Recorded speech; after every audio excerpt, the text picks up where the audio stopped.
said, first of all, I said, do you believe in UFOs? And he looked at me with a straight face in one-on-one. He said, absolutely, positively, they do exist. I said, can you expand upon that? And he said, no, I can't. About a year later, we were talking about, again, activities at Groom Lake. And I asked him, I said, you know, can you really tell me what's happening out there? And he said, well, there's a lot of things that are going on there that I won't be able to tell you until the year 2025. But we have things in the Nevada desert that would make George Lucas envious.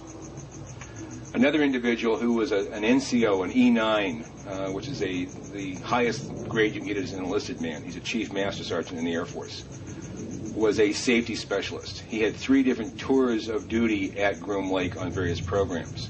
Now, he had no connection with my friend who worked on the other black programs. We were talking, I interviewed him at Nellis in 1985, 86 time frame.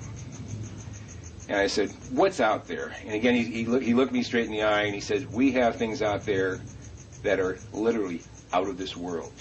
I said, explain. He said, I can't. But trust me, see, we have things that are better than Star Trek, better than any together of where they came from and why they're here. Well, the whole thing started in July 2nd, 1947. That was the first crash. First crash of an alien spaceship. Of an alien spaceship. July 6th is when they recovered it and sent it to Wright-Patterson Air Force Base. July 7th is when they held the press conference and told the people it was a weather balloon, which the press bought hook, line, and sinker. September of that year, President Truman established MJ-12, and the purpose of that was to study the saucers and cover up the existence of UFOs. And you say we recovered alien bodies from that incident, right? 4 from that particular crash, yes. And what'd they do with them? Obviously, with different species, they have different motives. I mean, are there good aliens and bad aliens? Good aliens from what you know? and bad aliens, and all kinds of ways and reasons for interacting with us. And what are some of the reasons? Why would they be here? Genetic experiments, trying to, you know, there's a misconception here. People think that our space brothers would bring us, you know, good things and teach us how to get rid of all our diseases. And you know, if you stop and think about it, that may not be the best thing, because if you had a society without any disease and everybody starts living 150 years, that creates a lot of problems. So they would not meddle in that way. You believe, in part, that the movies E.T., Close Encounters of the Third Kind, were not entirely just the creative products of some Hollywood director, that maybe there's more to that. Why don't you explain? They were carefully guided by representatives from MJ-12, who is this organization that is in charge of the cover-up, in order to get us ready for the release of the information that there are indeed aliens. And in both those movies, they used small little creatures and in order to get us ready for this release of information. So to prepare us. To a symposium at the University of Toronto, and I said, UFOs are as real as the airplanes flying overhead. That gave me the dubious distinction of being the first person of cabinet rank in the G8 group of countries to say so unequivocally.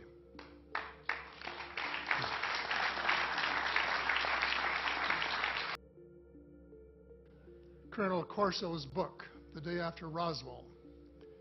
It took me a while to get around to reading it, but I took it for my summer reading in 2005 and was really impressed with what was contained in it. UFOs. Did you know there are UFOs out here flying around, unidentified?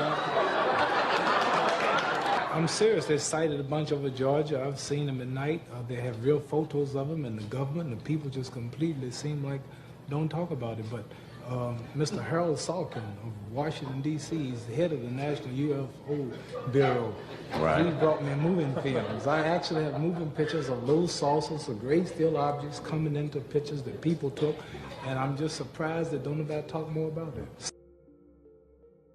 This is the third time in 2 weeks. They appear to be coordinated, persistent operations, not the work of a hobbyist. There are reports out of Britain that 60 military personnel have been deployed, 60 British personnel have been deployed. Does this come down to the MOD? Is it down to the Home Office? I mean, there are other ways of taking down drones without shooting them down. Yeah, and you're right. And again, I won't speak for the MOD. And as I highlighted, of course, the U.S.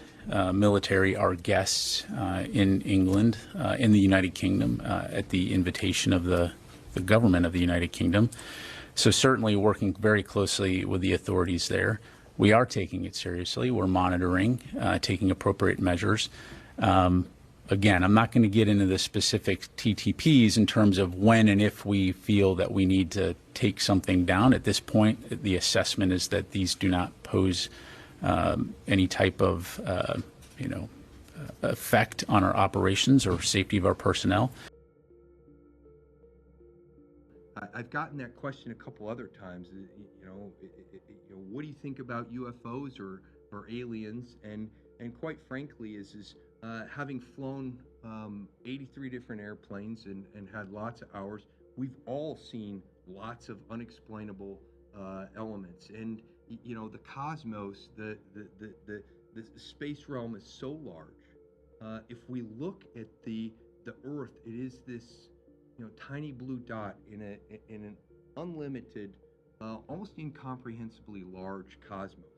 I personally believe that there absolutely, from a probability perspective, is life out there.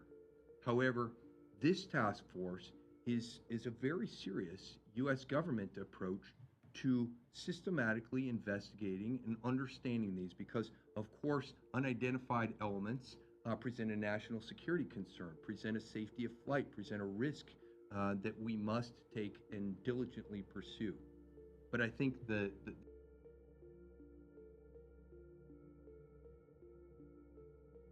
Bottom line is, again, still assessing what these are, and just don't have anything further to pass along. I'd refer to U.S. Air Forces in Europe, which I'm sure you're in contact with, just to keep in touch on the latest on that. And can you share anything yet about how you guys are detecting or countering them? Again, I don't want to get into the specifics in terms of tactics, techniques, and procedures as it relates to force protection. Certainly, we have a variety of means at our disposal, and we will protect our personnel and our facilities.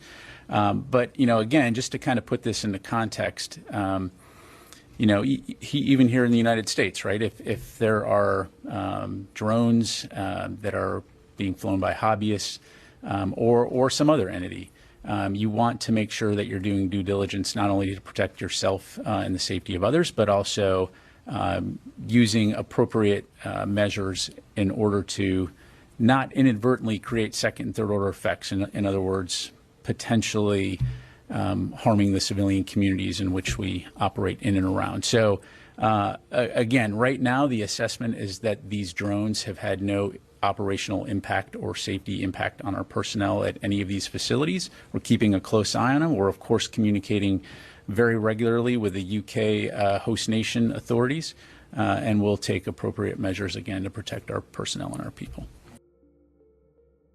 The drones up in the sky as of right now in New Jersey and stuff, in Texas, everywhere. Like, y'all don't got to be afraid. Them are man-made drones. We're doing the launching or whatever.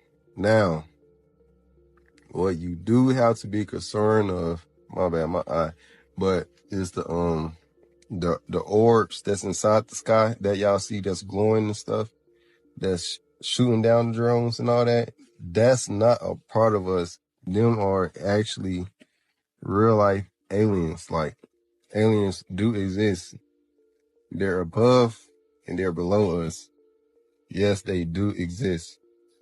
And